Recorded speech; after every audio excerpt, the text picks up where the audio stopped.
The test is in 4-part, Part 1, Part 2, Part 3, and Part 4. Now look at Part 1. Part 1. Wants to relocate to the United States. First, you have some time to look at questions 1 to 6.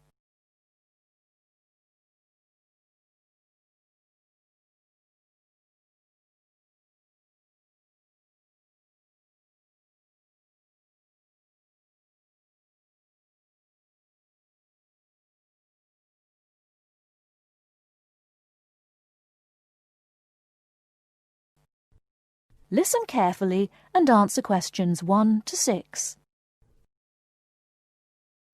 Good morning, and how can I help you? Good morning. My name is Sandra da Costa. I'm a first-year student and I'm a bit confused about a few things. I was told by a lecturer to come here. Okay then, take a seat, Sandra, and let me see how I can help you. Because this is your first year here, I'll need a few personal details. What did you say your name was again? Sandra da Costa. Is that Sandra? No, it's spelt with an O. So that's S-O-N-D-R-A. Mm-hmm. And can you spell your surname, please? It's D-A-C-O-S-T-A.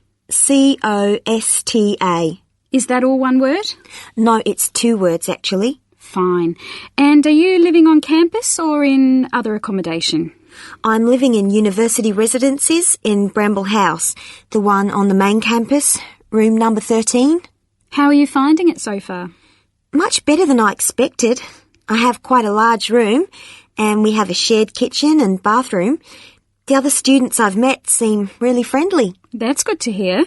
I think you've made a wise decision living on campus. Now just a few more details and then we can go on to discuss what's worrying you. Where are you from?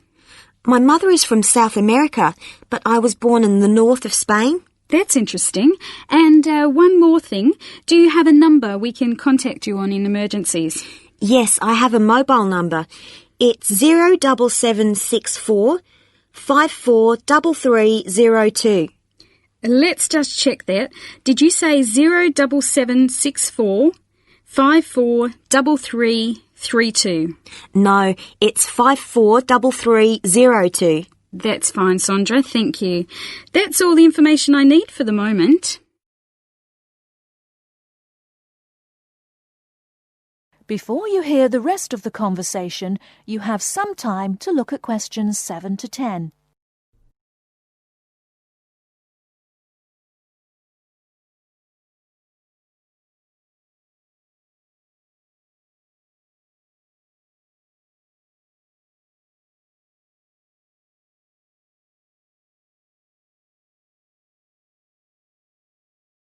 Now listen and answer questions 7 to 10. So, how can I help you? Well, I'm really worried about how I'm going to cope with university life. I mean, I feel like I don't know what's going on. Don't worry, Sandra. Most undergraduates feel like this in their first week. Well, maybe if I knew the campus a bit better, that might help. Do you have a map of the campus? Yes, I was given one during orientation week, but to be honest, I don't really understand it. Well, let's look at it together. Okay, we are here now in Dalton House. Opposite this building is the arts block, where you'll find the computers. The computer rooms are open from 9 a.m. till 10:30 p.m. weekdays, but closed on the weekends. Are there no other computers on campus? There are a few in the library that are available throughout the year, except Sundays. To get to the library, you keep going down University Lane, past the science block on your left. Opposite the science block are the chemistry labs, and the library is just on the right, next to Lab B. Fine. Another important building is the Students' Union. Turn left into Newton Drive. There are some trees and a little outside cafeteria.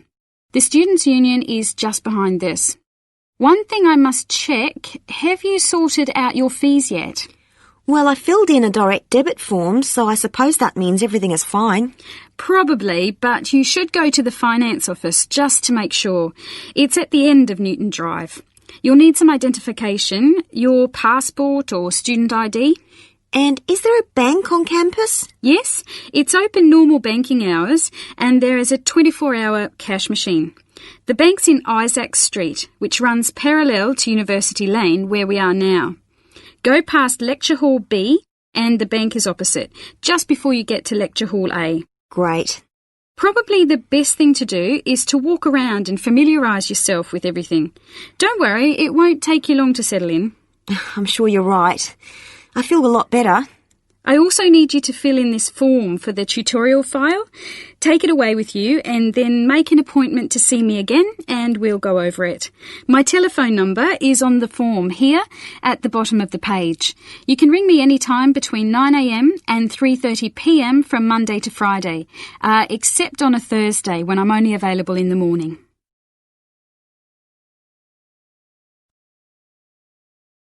That is the end of part 1. You now have half a minute to check your answers.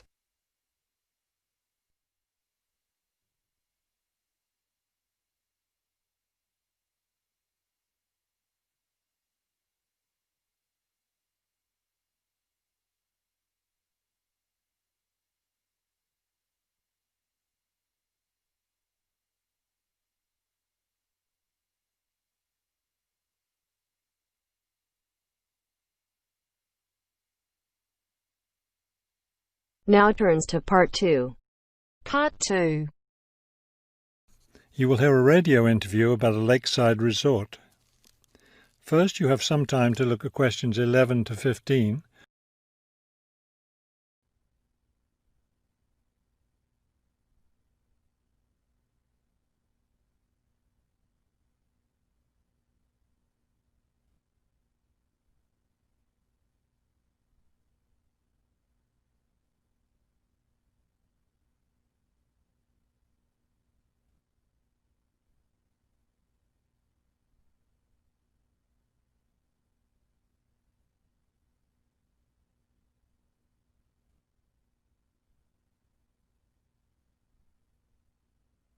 As you listen to the first part of the talk, answer questions 11 to 15.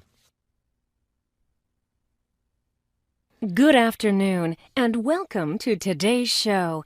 The warm months are with us, and many of you are getting ready to plan vacation trips. To help you with that, we have a special guest today, Robert Sampson, director of the Golden Lake Resort. Robert, I understand Golden Lake is a popular place for families to spend their vacations. Yes, families enjoy spending time at Golden Lake. Many come back year after year. We have a spectacular location and fun activities for both children and adults. Could you describe for us some of the activities available at Golden Lake? We have a lot of water activities, of course, since we're right on the lake. We have a pleasant sandy beach for swimming. We also have canoes and sailboats available, and many of our guests enjoy boating on the lake. I imagine water skiing would be popular among your guests. Actually, we don't permit water skiing in the resort area. It can be dangerous for swimmers and for the canoeists too. We do have a great location for fishing, though, and you'll often see guests fishing from our dock or from the canoes. That sounds very relaxing. What about activities on land? Do you have facilities for tennis? We had tennis in the past, but the courts fell out of repair, and since we found that most of our guests weren't interested in the game, we closed the courts down. So that's no longer an option. And naturally, because of our location in the woods, we don't have an adequate area for a golf course. But I'd like to let your listeners know that we'll be adding a new activity this year. We've made an arrangement with the local stable, so now we're going to have horseback riding available for our guests. We've created several riding trails around the lake. That sounds lovely. Now, what about rainy days? What can your guests do when the weather's bad? We have a games room and a crafts room. When the weather's rainy, some of our very talented staff members offer arts and crafts classes for all ages. What fun! Do you offer any other classes or activities? Before you hear the rest of the talk, you have some time to look at questions 16 to 20.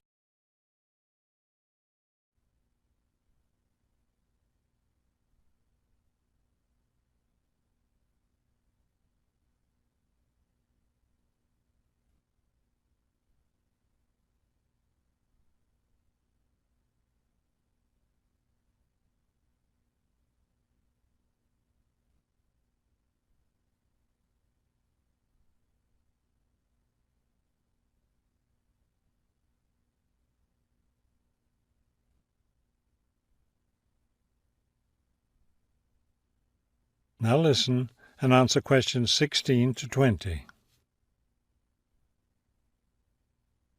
We have a weekly schedule of evening activities which anyone can attend if they choose. Every Sunday we show a film, always something that's suitable for the whole family. Monday's my favourite night because that's dessert night. Our cook prepares a variety of desserts and we get to taste them all. I'd like to be there for that. Yes, it's great. We get more serious toward the middle of the week. Our discussion night is on Tuesday. Discussion night? Yes, we discuss different current events depending on what's happening that week in the news. Then on Wednesdays we have lectures. We invite different experts to talk about local history or nature topics. This is actually one of our most popular evening activities. We found that our guests are really interested in learning about the local area. It sounds quite interesting. Yes, we've had some excellent speakers. Thursday nights are totally different because that's when we play games. That's especially fun for the children. The children love Fridays too because that's talent show night. Everyone gets in on that. Staff, guests, everyone. It looks like you have a lot of fun at Golden Lake Resort. We do. And we end every week with big fun, with a dance on Saturday night. Now I understand a little more why Golden Lake is such a popular place for family vacations. With such a variety of activities, there's something for every member of the family there. There is, and I hope your listeners will consider spending their next vacation with us. That is the end of part 2. You now have half a minute to check your answers.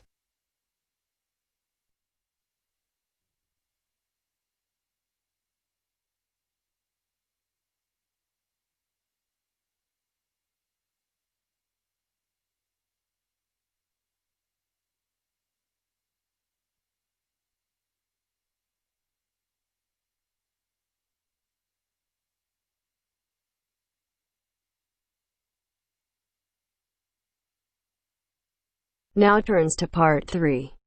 Part 3. You will hear a student union officer explaining about the union's functions and services to a group of new university students. First, you have some time to look at questions 21 to 25.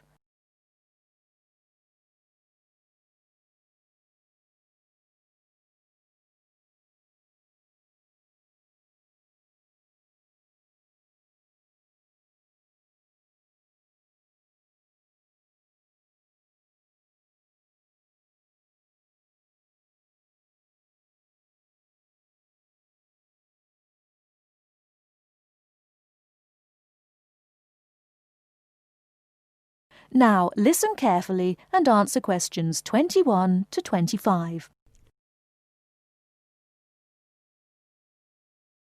Hello everyone. Now here you all are, new university students. And the first question you probably have is, what is a student union? Another question is, do I have to join? Well, regarding this second question, let me say that membership used to be compulsory in the past, but that did cause some controversy, particularly from students who wanted to remain free and unaffiliated, and this university responded. So, joining up is no longer compulsory. It's totally up to you, although I'll admit there is a fairly strong obligation to join, since all students benefit from the large variety of services that we offer. We do understand, however, that many might be unwilling to join because of a supposed political slant to the union. Traditionally, student unions have been seen as being dominated by the left, and I suppose that's still true to a large extent. Here, however, at this university, our union discourages such one-sided viewpoints, and students across the whole political spectrum are welcome. Thus, if you feel that you are a conservative type, in other words, leaning to the right, you are particularly urged to join, to provide a more balanced representation. Now, let me move back to the first question. What are we? We are a formal organisation, but totally independent of the educational body. We make our own rules, rent our own premises, and organise ourselves as we wish. and our mission is basically to help you. For example, do you remember how you all arrived in late February to have an orientation week? That gave you an invaluable induction into life here, right? Well, the Student Union organised all the festivities at the end of that. The barbecues, partying and drinking, and even the musical entertainment as well. We'll do that again on occasions, and as always, those events take place on the football ground. Now, do you have any questions before I move on?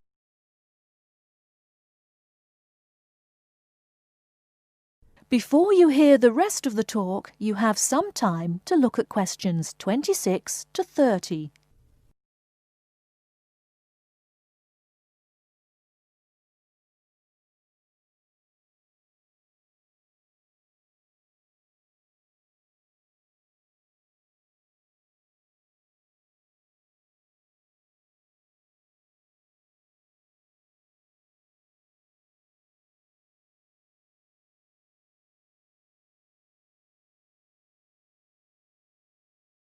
Now listen and answer questions 26 to 30. Now, let me tell you more about the Student Union and its basic functions. In general, there are three: social, organisational and representational. Let's look at the first one. Basically, the Union provides many social outlets for you to relax and have a better life at university. If you go to our Union office, you'll find a list of the many clubs and societies we have, where you can make many friends with people who share a common interest. So, after class, sit with them in the cafeteria and discuss whatever takes your fancy. We also maintain sporting facilities and even our own gym, allowing you to relieve some of that pressure and worry after a particularly hard session in the classroom. And we have some small shops and other places where you can buy clothes and sporting gear, in other words, some retail outlets.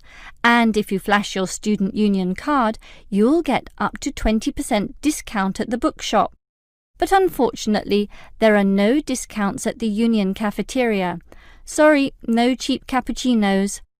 Finally, there's a Student Union newspaper, and you're welcome to contribute or put in advertisements if you're buying and selling goods or textbooks. You can also place notices of a more personal nature on the notice board of the Union office itself. All right, let's move on to our more serious functions, which are helping you get through life here, as well as representing you in times of trouble. Regarding the second issue, if you have a problem or a grievance, or if you feel under pressure or depressed for reasons both inside and outside the university, for example, perhaps a dispute with your landlord or the people in your local gym, then come to us. We have a range of counsellors and helpers, and even some lawyers, who you can meet in the conference room. So just sip a cup of tea or coffee with them and tell them your troubles, and they'll be all ears. Basically, there's every reason to join the Student Union, since whatever you need, whether it be social or representational, we will help you. That is the end of part 3. You now have half a minute to check your answers.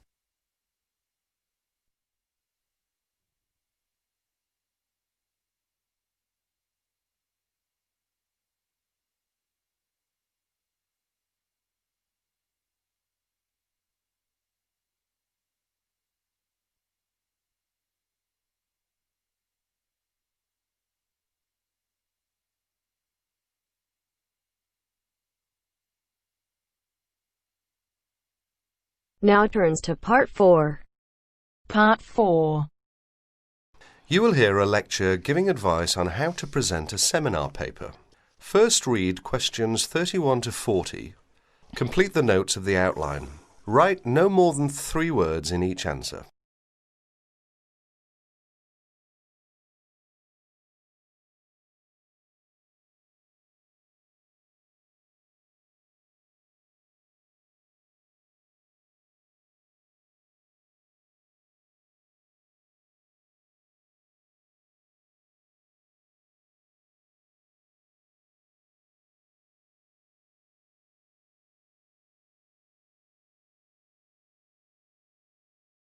In this talk, I'm going to give some advice on how to present a seminar paper. At one time, most university teaching took the form of giving formal lectures. Nowadays, many university teachers try to involve their students more actively in the learning process.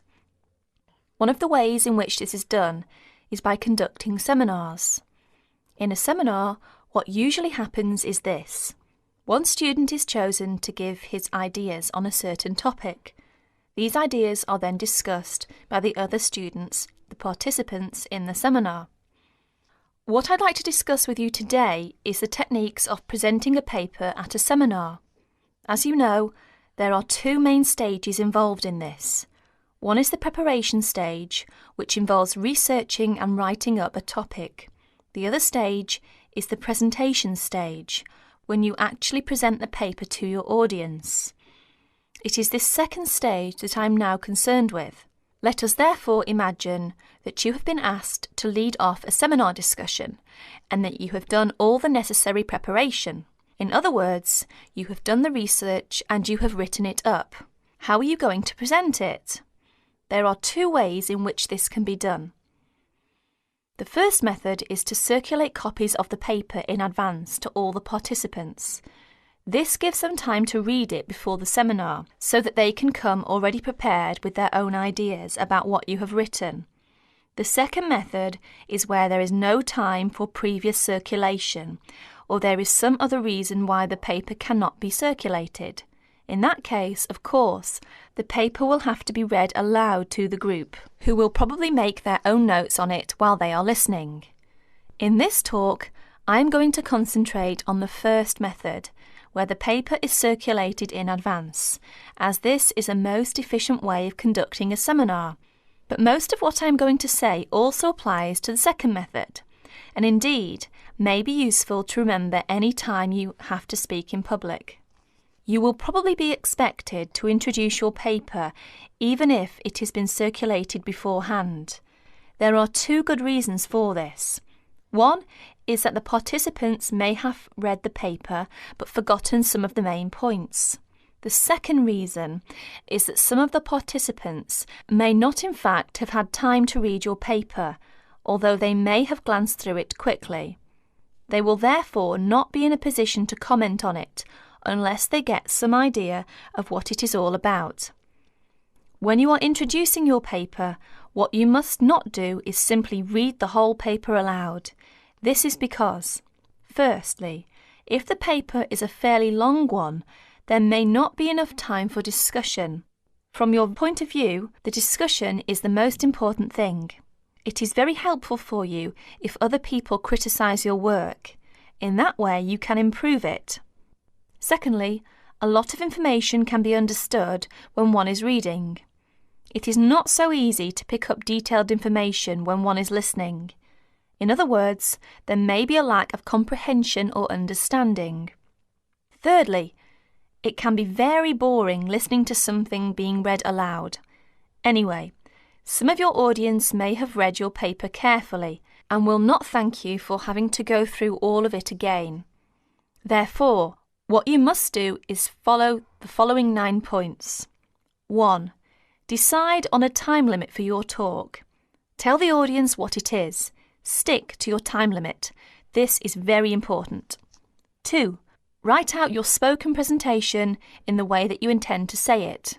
This means that you must do some of the work of writing the paper again, in a sense. You may think that this is a waste of time, but it isn't. If a speaker tries to make a summary of his paper while he is standing in front of his audience, the results are usually disastrous. 3. Concentrate only on the main points. Ignore details. Hammer home the essence of your argument. If necessary, find ways of making your basic points so that your audience will be clear about what they are. 4. Try to make your spoken presentation lively and interesting. This doesn't necessarily mean telling jokes and anecdotes, but if you can, think of interesting or amusing examples to illustrate your argument. Use them. 5. If you are not used to speaking in public, write out everything you have to say, including example, etc. Rehearse what you are going to say until you are word perfect. 6. When you know exactly what you are going to say, reduce it to outline notes.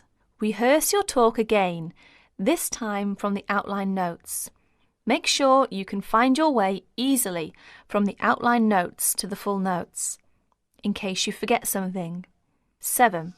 At the seminar, speak from the outline notes, but bring both sets of notes and your original paper to the meeting. Knowing that you have a full set of notes available will be good for your self-confidence. 8. Look at your audience while you are speaking. The technique to use is this. First, read the appropriate parts of your notes silently. If you are using outline notes, this won't take long. Then, look up at your audience and say what you have to say. Never speak while you are still reading. While you are looking at your audience, try to judge what they are thinking. Are they following you?